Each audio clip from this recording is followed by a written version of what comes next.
امام اعظم ابو حنیفہ علیہ رحمہ فرماتے ہیں کوئی شخص کوئی کلمہ بولے اور اس میں 99 احتمال کفر کے ہوں اور ایک احتمال ایمان کا ہو، اور اس نے واضح نہ کیا ہو کہ میری مراد کیا ہے، تو صرف احتمال پایا جا رہا ہو، تو اس کے ایمان والے احتمال کو ترجیح دی جائے گی کہ ہو سکتا ہے اس کا مفہوم یہ ہو، اس کو ضرور کافر کر کے آپ نے مارنا ہے۔ تو یہ جلد باز مفتی جو ہوتے ہیں، بلکہ وہ آج کل اصطلاح چلتی ہے فیس بک کی مفتی اور نابالغ مفتی، فتوے کو بھی کم از کم کوئی پختہ عمر آدمی ہو تو وہ فتویٰ دینا شروع کرے۔ یہ اتنے جو ہے وہ جو فتویٰ دینا شروع کر دیتے ہیں، پھر ان کے فتوے کی مشین گن ایسے چلتی ہے کہ پھر کسی کو معافی نہیں کرتا۔ یہ بھی غلو ہے، یعنی صحیح فتوے کو بھی قبول نہ کرنا یہ بھی غلو ہے۔ اور دوسرا یہ ہے کہ بس تم فتویٰ دینے پہ تلو اور دیکھو نہ کہ وہ کیا کہہ رہا ہے اور ایک دم فتویٰ جڑ دو، تو یہ بھی غلو ہے۔ تو فتویٰ یہ شریعت اسلامیہ کا ضابطہ ہے، مفتی شریعت نے بٹھائے ہوئے ہیں۔ حضور کے زمانے میں اور حضور علیہ السلام کے بعد باقاعدہ صحابہ مسائل بیان کرتے تھے، فتویٰ دیا کرتے تھے، لیکن حضرت صدیق اکبر رضی اللہ تعالیٰ عنہ کا زمانہ آپ دیکھیے، آپ نے 7-8 لوگوں کے علاوہ کسی کو جو ہے وہ اجازت نہیں دی تھی کہ وہ فتویٰ دے۔ اور یہاں کوئی بندہ عرب سے آیا تو وہ جس سے بھی بات کرے نا تو وہ کوئی نہ کوئی مسئلہ بتا دیا جائے۔ ایک ان پڑھ سے بھی کوئی مسئلہ شریعت کا پوچھ لیں تو وہ بھی اس کے بارے میں کوئی نہ کوئی بتا دے گا۔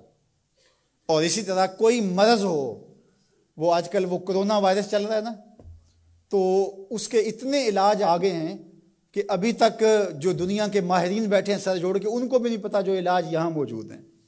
کوئی کہتا ہے پیاز کھاؤ تو ختم ہو جائے گا، کوئی کہتا ہے فلاں چیز کھاؤ تو ختم ہو جائے گا۔ تو وہ کوئی بندہ عرب سے آیا یہاں، تو واپس جب گیا تو کہا کہ آپ وہاں گئے تھے بر صغیر میں، تو وہاں کے لوگوں کے حوال سناؤ، تو اس نے کہا کلو طبیب کلو مفتی، سارے کے سارے ڈاکٹر ہیں اور سارے مفتی ہیں۔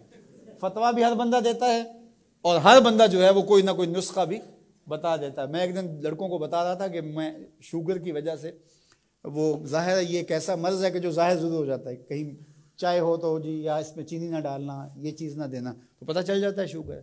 میں نے کہا میرے پاس شوگر کے اتنے نسخے آ گئے ہیں کہ اگر میں چاہوں تو جو ہے وہ اس پہ کئی جلدوں میں کتاب لکھی جا سکتی ہے۔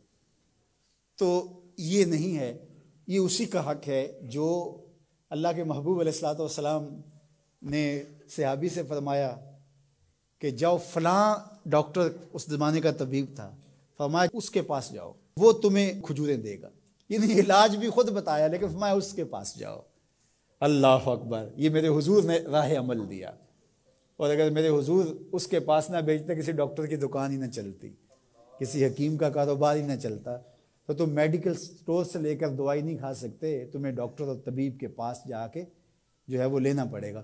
تو یہ فتویٰ بازی اور فتویٰ یہ دو الگ الگ چیزیں ہیں۔ یعنی ایک طبقہ وہ ہے کہ جو اس غلو میں آ جاتا ہے کہ کسی کی زبان سے کوئی بات نکلی نہیں ہے، اس کا مفہوم بھی واضح نہیں ہوتا تو اس پہ فتویٰ دے دیتے ہیں۔ اور دوسرا طبقہ یہ ہے کہ وہ صحیح فتوے کو بھی رد کر دیتے ہیں، یعنی وہ کہتے ہیں چھوڑو جی یہ فتویٰ بازی ہے، وہ فتویٰ بازی کہہ کے شریعت کا کوئی پھر مسئلہ نہیں بتا سکتا، پھر مفتی ہوتا ہے کس لیے ہے؟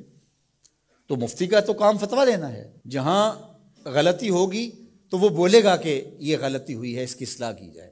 افراط و تفرید کے یہ دو راستے ہیں کہ کچھ لوگوں نے شریعت کو اتنا آسان لے لیا، اتنا سہل لے لیا کہ جو مرضی کرتے رہو، اور وہ کیا کہتے ہیں جی دین میں کوئی جبر نہیں ہے، اور آیت کیا پڑھتے ہیں لا اکراہ فی الدین، دین میں کوئی جبر نہیں، حالانکہ اس کا یہ مفہوم ہی نہیں ہے جو لوگ لے رہے ہیں۔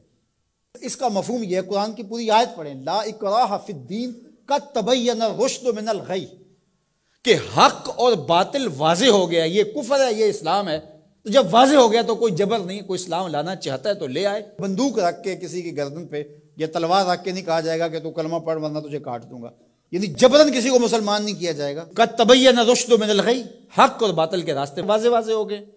لیکن اس کا یہ مفہوم لوگوں نے لے لیا کہ دین میں کوئی جبر نہیں ہے، مطلب کیا کہ جو مرضی کرتا پھرے۔ میاں جب تم اسلام لے آئے ہو تو پھر اسلام کی پابندیاں تو تمہیں قبول کرنی پڑیں گی۔